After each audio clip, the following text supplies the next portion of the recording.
बिल्कुल अजीता, अगर बात करें तो बीते कल से ही जब मौसम यहाँ पर बिगड़ना शुरू हुआ तो ऊपरी इलाकों में बर्फबारी का दौर भी देखने को मिला। इस दौरान जहाँ पर बर्फबारी के बाद लोगों के चेहरे जरूर खिल चुके हैं, लेकिन साथ ही साथ परेशानियां भी कई सारे पर्यटकों को यहाँ पर झेलनी पड़ी, क्योंकि काफी सारे पर्यटक जो है जो कुल्लू मनाली पहुंचे थे वो असल चालू होते हुए लाहौल स्पीति का दीदार करने गए हुए थे, और बर्फबारी होने से जहाँ पर पर्यटक बर्फबारी को एंजॉय कर रहे थे, साथ ही वापस मनाली लौटते हुए तो लांग नाला से अटल टनल के बीच 1,000 गाड़ियां रात को फंसी हुई थी, जिन्हें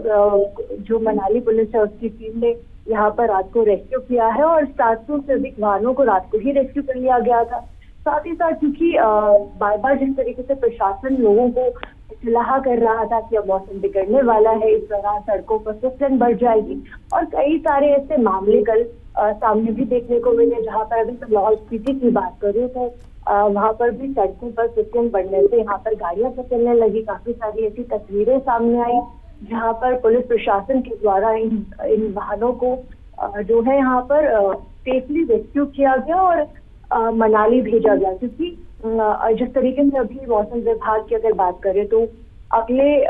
जो 27 तारीख है, 27 और 28 तारीख को भी प्रदेश में मौसम बिगड़ने को लेकर यहाँ पर अलर्ट जारी किया गया है, और कहीं ना कहीं इस दौरान जो है पुलिस की जो जिम्मेदारी है वो भी बढ़ जाती है, क्योंकि पर्यटकों की आवाजाही के साथ साथ उनकी सेफ्टी को इंश्योर करना एक बड़ी चुनौती यहाँ पर बन जाता है। सड़कों पर फिसलन बढ़ने से जो पर्यटकों के वाहन हैं उनको सुरक्षित एक स्थान से दूसरे गंतव्य तक पहुंचाना एक बड़ा टास्क यहाँ पर बन जाता है। बिल्कुल सृष्टि, पहले तो उम्मीद की जा रही थी, किसी तरह से ये दुआ की जा रही थी कि बर्फ पड़े, सभी को इंतजार था कि बर्फ उस तरह से नहीं पड़ रही है जितनी पड़नी चाहिए। अब जब बर्फ पड़ी है तब अपने साथ अलग तरह की मुश्किलें लेकर भी आई है। आपने मुझे बताया कि 1,000 गाड़ियां फंसी हुई थीं, और ये वो रास्ता है जो लाहौल स्पीति से, ये तमाम वो लोग हैं जो लाहौल स्पीति से लौट रहे थे मनाली की तरफ, उसमें से 400 को रेस्क्यू कर लिया गया है, तो बाकी 600 का अभी क्या स्टेटस है?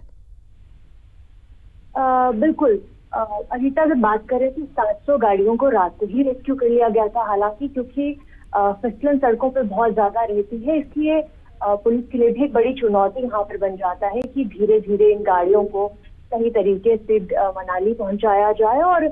इसी दौरान रात को ही ये जो सफर रेस्क्यू है वो यहाँ पर किया गया है। और जो बाकी गाड़ियां हैं, कई सारे पर्यटक ऐसे होते हैं जो अपनी गाड़ियां यहीं सड़कों किनारे छोड़ जाते हैं, क्योंकि इस स्थिति में नहीं होते हैं कि अभी वो ड्राइव कर सके या फिर गाड़ियों को यहाँ से निकाला जाए। और बिल्कुल जिस तरीके से आपने कहा कि एक बड़ी उम्मीद लोगों को यहाँ पर व्हाइट क्रिसमस को लेकर रही है, और कहीं ना कहीं अब ये उम्मीद सफल होती हुई भी दिखाई दे रही है, लेकिन साथ ही साथ ये एक बड़ी चुनौती भी यहाँ पर बन जाते हैं, क्योंकि जिस तरीके से हमारी सड़कों की स्थिति है और जो पर्यटक है वो अमूमन यहाँ पर बर्फबारी देखने ही आते हैं, बर्फबारी वाले इलाकों में जब उनकी आवाजाही बढ़ती है। लेकिन सड़कों की स्थिति, क्योंकि हमारी सड़कें उसी साधारण तरीके से बनी हुई है और यहाँ पर कोई इक्विपमेंट्स और मशीनरीज अभी तक ऐसी नहीं है। बिल्कुल ठीक कह रही हैं सुश्री आप। तो ऐसे में ये बताइए कि रेस्क्यू किस तरह से किया जा रहा है? क्या इन लोगों को प्रशासन अपनी गाड़ी में बिठाकर इनका जो भी गंतव्य स्थान है, जहां पर जो भी लोग ठहरे हुए होंगे, उनके होटल्स हैं या गेस्ट हाउसेज है, वहां पहुंचाया जा रहा है, या कोई और तरीका अपनाया गया? कैसे इनको रेस्क्यू किया गया है लोगों को? और क्या कोई अभी भी फंसा हुआ है? ऐसा कोई है जिसको खाने पानी की कोई दिक्कत आ रही हो, बहुत लंबे समय से अभी तक फंसा हुआ हो? अगर अजीता अभी बात करें तो रात की जो तस्वीरें सामने आई थी उसमें साफ दिखाई दे रहा था कि जो पुलिस प्रशासन के लोग हैं वो सड़कों पर खुद उतर थे। डीएसपी मनाली की अगर मैं बात करूं तो वो भी अपनी टीम के साथ यहाँ पर सड़कों पर मौजूद थे, और एक एक गाड़ी को सेफली किस तरीके से क्रॉस कराया जाएगा ये इंश्योर यहाँ पर किया जा रहा था। और पर्यटकों से, क्योंकि काफी सारे पर्यटक ऐसे रहते हैं जो अपने वाहनों के साथ ही इस एरिया से निकलना चाहते हैं, तो उन्हें धीरे धीरे उनकी गाड़ियों को जो टायरों में स्नो चेन बांधकर क्रॉस करवाया जाता है, ताकि जो फिसलन भरे रास्ते हैं वहां पर सेफली ये लोग ड्राइव कर सके। और कहीं ना कहीं काफी सारे ऐसे पर्यटक भी रहते हैं जो जिनकी गाड़ियां बंद हो जाती है या फिर स्थिति में होते हैं कि गाड़ियां आगे नहीं जा सकती। उस सिचुएशन में यहाँ पर इन गाड़ियों को अटल टनल के किनारे ही लगा दिया जाता है और आगे जो है अगले दिन या फिर जो स्थानीय लोगों हैं उसकी मदद से, क्योंकि ठीक है, बीते दिनों की ठीक है। बर्बादी सृष्टि, मुझे जल्दी से ये बताएं कि रास्ते कौन कौन से बाधित हैं, कौन कौन से रास्ते प्रभावित हैं, ताकि जो हमारे दर्शक हैं अगर कोई जाने की प्लानिंग कर रहा है तो उसको ये पता होना चाहिए कि कहां पर जाना अवॉइड करना चाहिए अभी इस भारी बर्फबारी के चलते।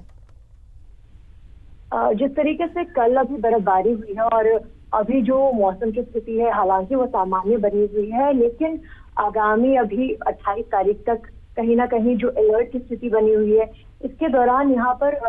जैसे जो ये अटल टनल तक का सफर है ये भी धुंधी के पास यहाँ पर